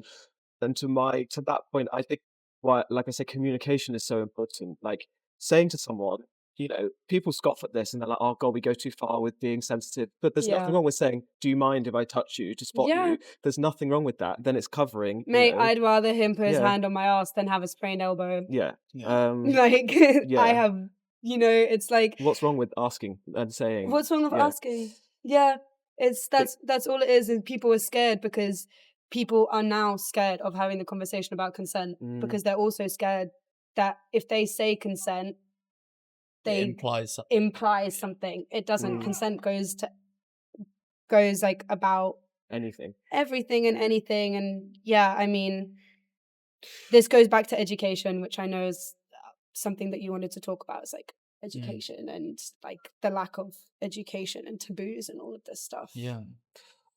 On that, I think we've spent a lot of time talking about what males can do differently. What we both really wanted to make sure we can convey in this, because we don't have the ability to convey this especially, is how can we empower women or non-males, through what you have done, to, if you're feeling intimidated, these are the steps that I've taken, or this is what I have seen has helped my peers, those sorts of things that we can share here for non-males or female presenting individuals who feel intimidated, scared, like they can't approach, like they should never be able to. What are there some sort of fundamental steps that might seem obvious but probably definitely aren't obvious? girlies, educate yourselves. The first thing I'm going to say is if you have a female body, educate yourself about your female body. Read, listen to podcasts, listen to TikToks, because there's a lot of information out there that we don't know, that I didn't know, like in sports, but in running. Did you know that having a sports bra that fits you correctly can improve your performance by up to 7%? Nope. Wow. I didn't know that. So shout out to Shock Absorber for educating me. Nice. But stuff like that. And then this is a really interesting statistic. So a study was done in the US across the 5. We all know collegiate sport in the US is enormous. Mhm. So this is the US, not the UK, but I think it still applies to the UK. A study was done across the 5 like biggest colleges, sporting colleges in the US. And it showed that something like, it was a really, really, really small number. It was like 3% or something. And feel free to cut this out in case No, I'm getting it fine. wrong, That's or fine. I'll send you the study. I have it Mhm. written down on my phone. That only like 2% of all sports coaches and athletes across all sporting disciplines felt like the way that they were training their female athletes was tailored to their significant different anatomical needs than the male counterparts. Wow. 2 or 3%. 2 or It doesn't surprise 3%. me. Even if it's 20% and I'm just Yeah. missing a 0, that's still very Yeah. shockingly. You think about at what level those athletes are competing. Yeah. That's a massive difference, Yeah. because there's study after and only 4%, by the way, of all sports science has been conducted exclusively on women. This is exactly what I was going to say to your Yeah, point. I couldn't right. say in sports science, but in psychology, up until recent decades, all research, all medical Yeah. definitions, all the DSM up until recently was all based on male diagnostic criteria, how it presented, how the symptoms Yes. presents in males. I'm assume, but I'm glad you've raised it, Yeah. that this is definitely applicable to I mean, in the fitness US, research women as well. didn't have to be included in medical studies until 1971. Yeah. So it doesn't surprise me that sports science is the same. Mm. Did you know that women in sports like football and stuff, women are up to 8% more likely to tear their ACL? Yeah. Jesus. And as someone who plays a contact sport, Yeah. Yeah. that bites. Yeah. That bites. And you know that the whole ratio of with your muscles, you have like different types of muscle fibers, and there's like type 1, type 2 in really simple terms. And the difference between like you being males and me being biologically female, our composition ratio of our muscles is different. That's why I went to when I went to Love Trails this year, I listened to a really, really interesting talk that was like, from an anatomical perspective, women are actually, you want to talk about women being built for sport, women are actually built for endurance sport more than men are. Simply boiling down to like the muscle fibers, biology, because yeah. the 2 muscle fibers, one is built more for like endurance and recovers better over longer distances, and one is more like explosivity. Yeah. So it's like, you need to educate yourself, which Yeah. is why I mentioned earlier the book, The Female Body Bible, because regardless of, they say this in the preface of the book, they say, regardless of how you identify from a gender perspective, if you have female anatomy, you need to know what's going on. We don't get taught this in school enough. Women don't get taught about the side effects women don't get taught about the side effects of the hormone contraceptive pill on you as an athlete. Yeah. They don't talk about all of these things. We don't talk about how our anatomy impacts our sport. And what's worse is the coaches and the PTs that we put our trust in don't know about it either. I was going to say something that I see to be very refreshing. Not, unfortunately, she's female, so it's less refreshing, because it would be more refreshing if it was from a male PT. But Vicky Phillips, I'm not sure if you know her. Yes, she does a lot. She's a PT for Gymshark, and a lot of her content is about educating around the menstrual cycle and training around the menstrual cycle, because of course we don't know anywhere near enough. But research also doesn't know enough about how your menstrual cycle completely massively impacts your training abilities, strength, all of those things. I mean, I posted a video about this, and I did a lot of research into it, and it's true. And what's worse is that it is so personal. Like, that's the hardest part. That's like about the whole we can't police everyone's opinions. There's literally no one trend that can fit when it comes to your period. So what works for one person won't work for another person, won't work for another person. That's why there's so many different variations of the contraceptive pill, because side effects like you look at paracetamol is the same no matter what brand you buy it from. It's paracetamol. Yeah.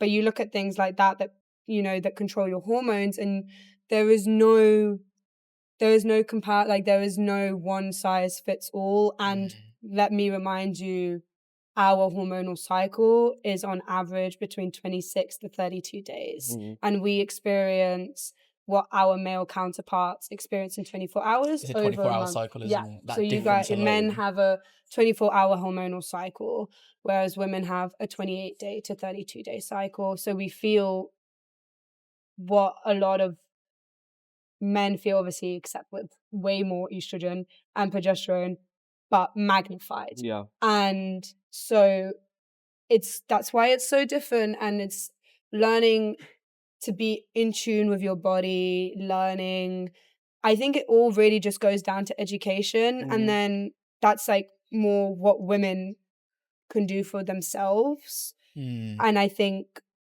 there's a lot of, really damaging myths. There's a lot of, a shocking stat for you is 2 in 5 women avoid the gym because it makes them uncomfortable. And in the UK, over 1 million girls who considered themselves sporty stopped playing after primary school around 11 years of age out of fear of being judged, the lack of confidence, or their body image. So on those things, from a more sort of well-being, psychological, motivational perspective, are there tips or advice that you have that have worked for you in terms of, whether it's things that again might seem obvious but aren't to everyone, about like not care, I don't mean to simplify it like that, because it's not as simple as not caring what people think about you, but whether it's community find, all of those things. Yeah, 100%. Community is a massive thing. I find community is a massive thing, and like I said, I go to a mixed gym very happily. I go to mixed gym. I've never ever made use of women's only hours. I've never really felt the need to go specifically to women's only communities. But if you want to do it, do not fear being judged for the fact that you only go to the gym during women's only hours. Or, there's incredible gyms all across London, all across the country, but across London as well, in particular for people who are queer, who feel like they don't necessarily have their own space. There's amazing places like Strong Heart. I don't know where it is, but I've been to it and it's really great. It's like a cardio hit. They do a lot of strong women classes. They got me to flip a tire for the first time in my life. Nice. It's great. It's women's only, but it's queer inclusive. So you don't need to be cis. Yeah, you don't need to be cis, basically, is what I'm trying to say. I was trying to work out how to say it. Like, it's a women's only environment where you can focus on doing and trying these crazy big things that maybe you don't feel comfortable trying because you think that you aren't strong enough or whatever. I mean, you look at women's only run clubs. There's so many in London. I mean, shout out to if you know who Jenny Mannion is, Runners and Stunners. I mean, she is incredible. What she's done for the female running community is incredible. A lot of women think that they can't run because they're slow or because they are self-conscious of being slow. You can do it, babe. Just join a community. Same if you think it's more, you feel like maybe your religion is a barrier. I know a lot of Muslim women who don't feel comfortable running in mixed communities. There are beautiful communities like Soul Striders. They are a women's only run club.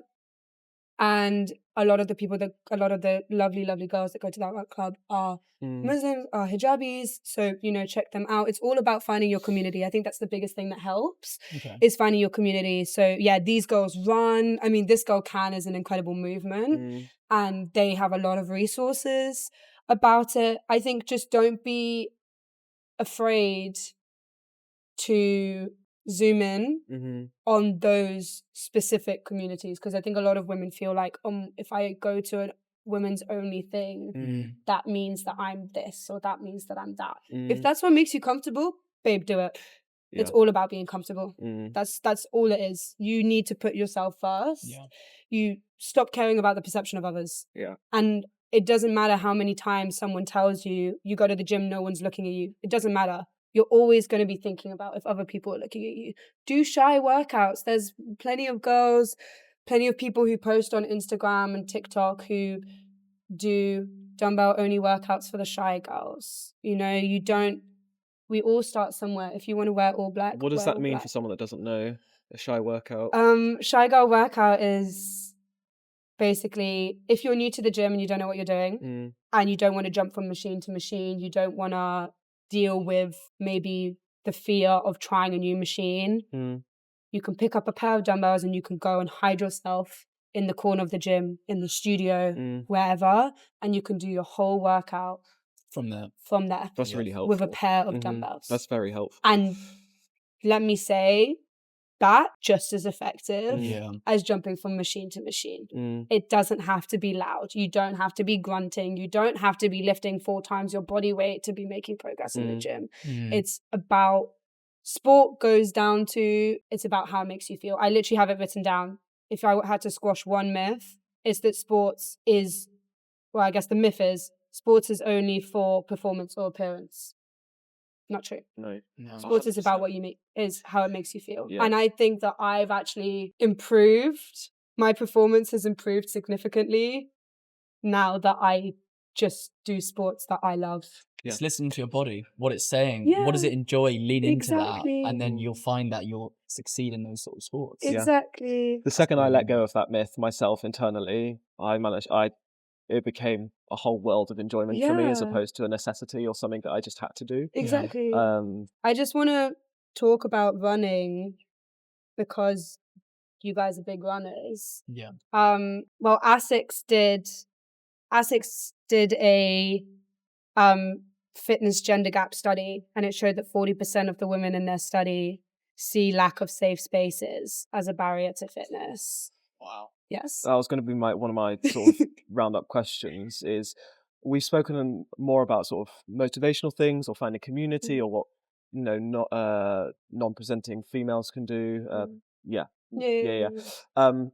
What do you feel like you'd be best placed to speak about in terms of actual fundamental safety advice as well, or is that not something you necessarily want to go into? I will say leaders in the fitness space, especially for people who want to start run clubs, people who lead run clubs, people who lead any sort of physical activity, maybe that's outside or more public, please do a webinar, attend a course. There are free courses that have been run by incredible people. I mean, I don't know if you know who Harriet Wright is, but she's like a really big, or I see her as a really big women's advocate.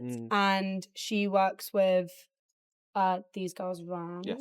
And I think she works with this girl Can as well, but all about run safety, because like I said, the statistics showed that women especially find running really, really scary. And this goes down to privilege, because I see men running outside in the evening, at night, in shorts and a t-shirt, and I'm like, damn, I can't do that without the fear of getting stuffed in a car. So what I would say is, now it's winter, right? Forget summer. Summer's a whole different conversation. It's winter. Winter equals darkness equals safety issue. And here's another statistic. 72% of women change their behavior when exercising during winter. Yeah. 72%. That's a 2024 study by this girl Can. My own, I don't know if you know, but I'm collecting data for my own study at the moment on run clubs and the importance of run clubs with the University of Hertfordshire, soon to be published. And the female participants I've interviewed have not all of them, I can't say all of them, but a common theme that is emerging is fundamental safety. Yes. I can't say verbatim here because I don't have them, but quotes that, to paraphrase, that are, I will not run on my own at night time. Yeah. I will fundamentally not do it because I fundamentally risk my life doing so. Yeah. And I'm not being dramatic. That is literally what they've said. No, it's true. So I'm seeing it firsthand in this research. agree This with is the research and mine's looking at why run clubs are important, and it goes hand in hand. Run clubs aren't just a way to connect as they are for us. They're not just a way to find friends or whatever. They're a way to be able to do something you love, but In not safety. fear your life. Yeah. When you actually think about that as an actual concept, I don't mean to sound like, well, that's because I don't have to think about that, and I acknowledge that I don't have to think about that. It's horrible. But It's sad. it's not enough for guys just to be like, well, it's sad that it happens. We have to be actively listening to that, hearing that it happens, and then being intentional with how we go about finding spaces or creating spaces where that's okay, and that keeps it going. You right? know what's even sadder is in wintertime, you see a lot of these women only run clubs putting up posts being like, guys, please be careful in getting to the run club Yeah. by yourself, traveling by yourself at 6 p.m. It's not even the evening, but it's dark. So they stop running in parks. They stop running, only run in well-lit areas. And then the idea of wearing shorts, for example, and going for a run, forget the cold. I run in shorts when it's -2 degrees because that's how my body regulates heat. But then to think that actually the fact that I'm wearing shorts could be the difference of whether or not I get assaulted by some crazy person who thinks that that's okay is scary. And it sounds almost absurd when you say it out loud. Like, I can admit that it sounds almost absurd and it sounds paranoid, but it's not, because It's not paranoid because I've experienced that. I've experienced, like I said, walking home from rugby and getting harassed for the fact that I'm in my rugby kit. And the biggest thing that scares me about the fact that rugby is a winter sport is getting to practice in the evening by myself. And it's really sad that has to be something that we think about. And I think as run leaders, be aware of the fact that, I don't know if you've noticed it with previous years, but maybe this year, make a point to observe how your female to male runner ratio decreases during the winter season. And it might help to acknowledge that and say, as a run club, we acknowledge that the nighttime and wintertime can be scary, and we want you to feel like you could always come to us, and we want you to feel that this is a safe space. I don't know if you guys have already done something like that to Well, acknowledge it, Could always but be doing more. it didn't happen. I don't mean this to be like, oh, I'm amazing, but because it was brought to me, I didn't volunteer, I didn't ask for it, but 2 female runners in the club were like, the route that we're currently on, we don't feel safe. Is there something we can? And obviously, immediately, I didn't personally think anything of it. And it just showed that obviously that was my privilege to not have to. I immediately changed the route to being lit. I bought the head torches for people to be able to use all those things, which I'm not being like, oh, wow, I did that. That was amazing. no, but but like, I in the moment was like, that's something I wish I'd have realized that before. But the Or I fact that wish I'd you have- acted on it without almost kicking up a fuss or asking for them to provide a solution. This is what a lot of people do. And I understand the mindset behind it, is like, when as women or non-males we address a problem, they say, well, what would you want us to do differently? What do you want us to change? And I understand that the point of that is to give us the voice, which is great. So I'm not saying stop doing that. Don't stop doing that. Don't stop asking women and non-males what we need and what can make us feel safer. But do also realize that you have a brain of your own. You do have a brain of your own. You have conscious choice. You have thoughts. conscious choice. Yeah. If you're over 25, your prefrontal cortex fully developed. is supposed to be fully developed. Yeah. Unfortunately, not everyone will get that, but whatever. Take a step back and reflect. Use every opportunity. I have this as a rule for my life. Use every opportunity as an opportunity to reflect and grow. To learn, yeah. And to learn. Completely. And That's what we're here for. to check yourself, check your privilege. Yeah. So, it's like that. And think about where you are. And that reminds me of something where someone said to me, this guy was like, you know, when I walk down the street at night or when it's dark and I'm walking behind a woman, I now just like subconsciously cross the Yeah. street to walk on the other side. Mm. And I'm like, A, it's sad that you have to do that, but B, thank you. Mm. Because being aware enough. you're passively doing something that's going to make someone feel safer Yeah. without kicking up a fuss, without being like, well, why should I have to do that because I Yeah. know that I'm not going to hurt It's her. not an attack on your identity or Yeah. it costs me nothing or that person nothing to just cross the road to make that Exactly. person feel a whole world safer. It's not an awareness on yourself, it's Yeah. awareness of the issue that is Yeah. at play, and then, you know, acting in accordance with that. There we That's go. the thing. It comes from empathy as well. Like, it doesn't have to affect me as an individual to know that it affects someone or to understand that Yeah. it affects someone else. And therefore, if it does, why would I not want to make them feel more Yeah. happy, more Yeah, comfortable, exactly. more, Especially if it doesn't impact you. for sure.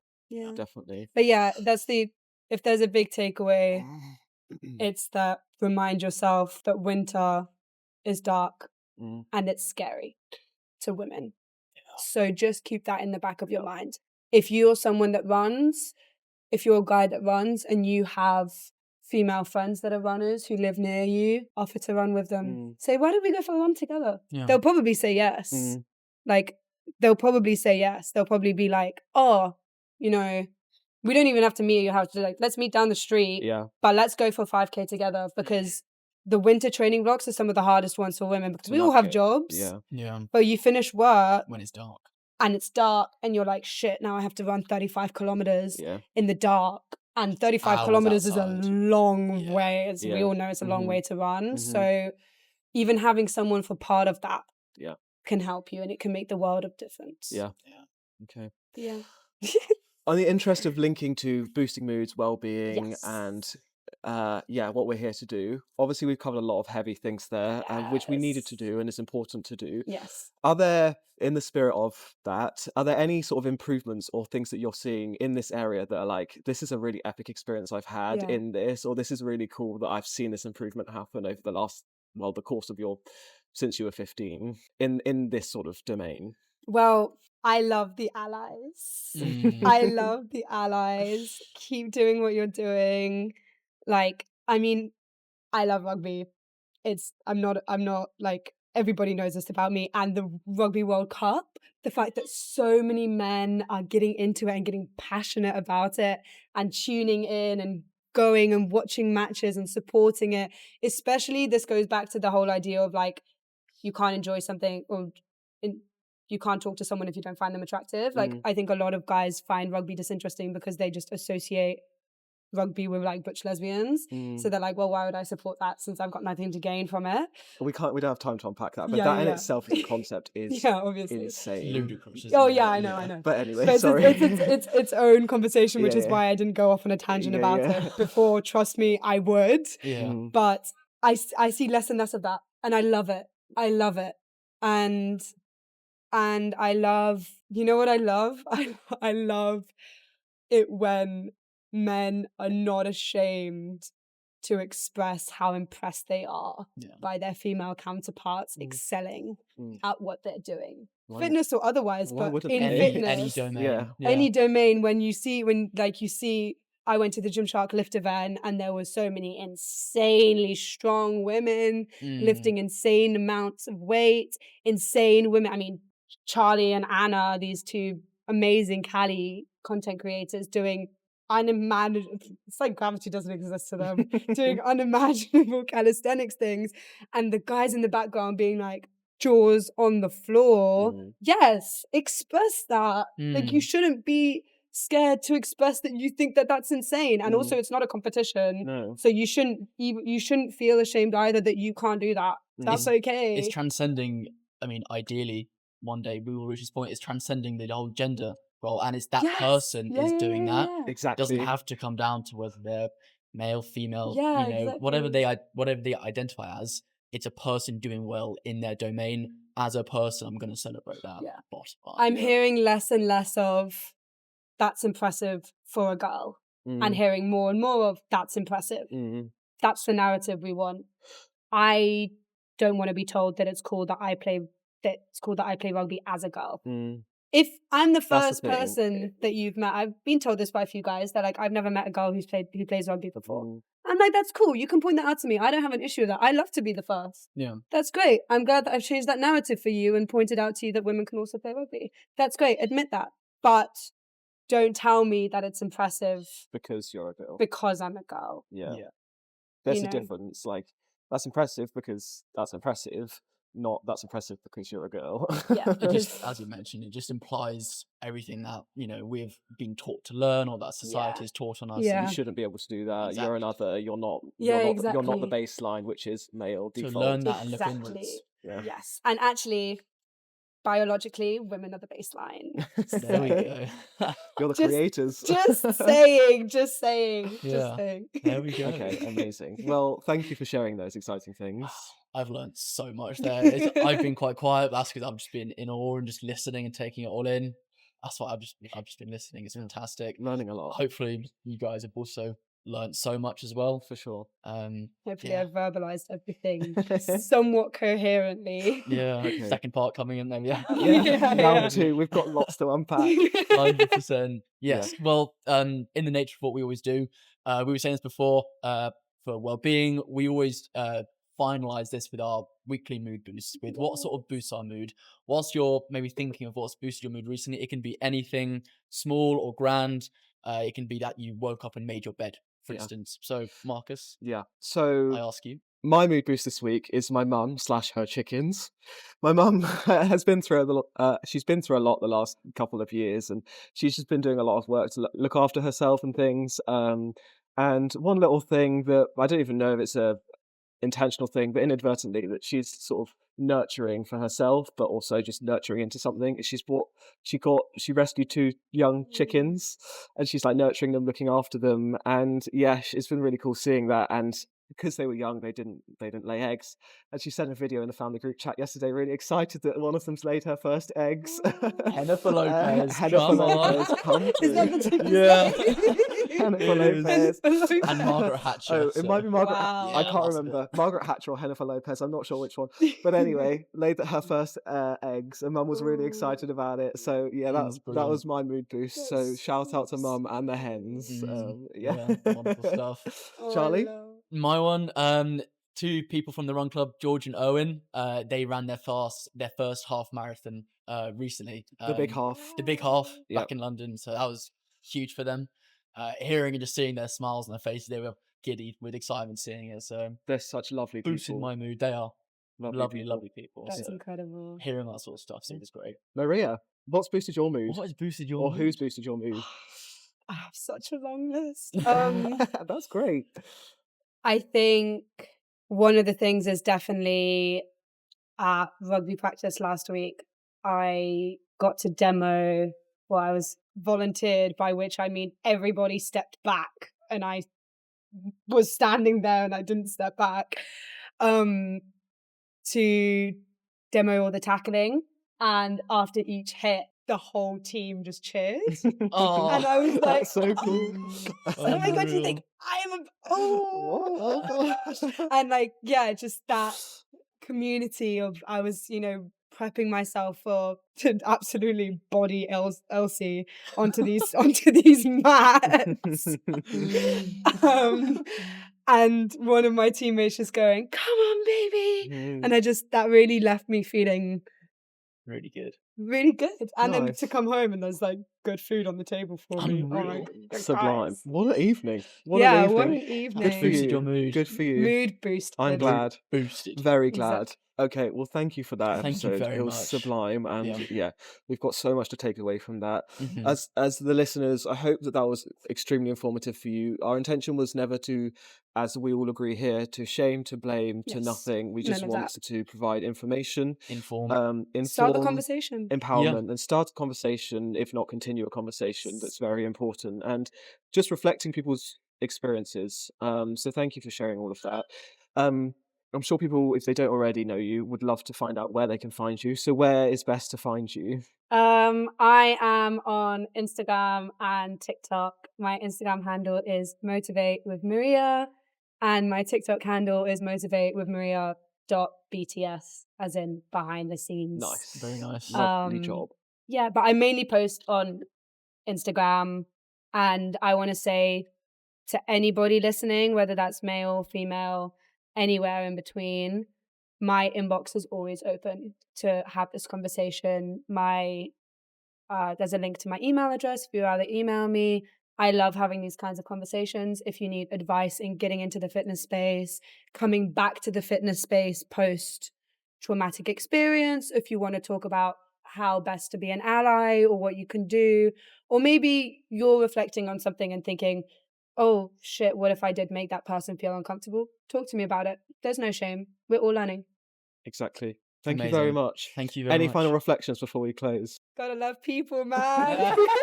Sorry to put you on the Love spot it. there. Gotta love people. Ditto. Community and Peace connection. and love. Peace and Read it love. and weep. Peace and love. Okay, I well, love do you that. two want to do some ASMR while I turn off the... Thank you very much.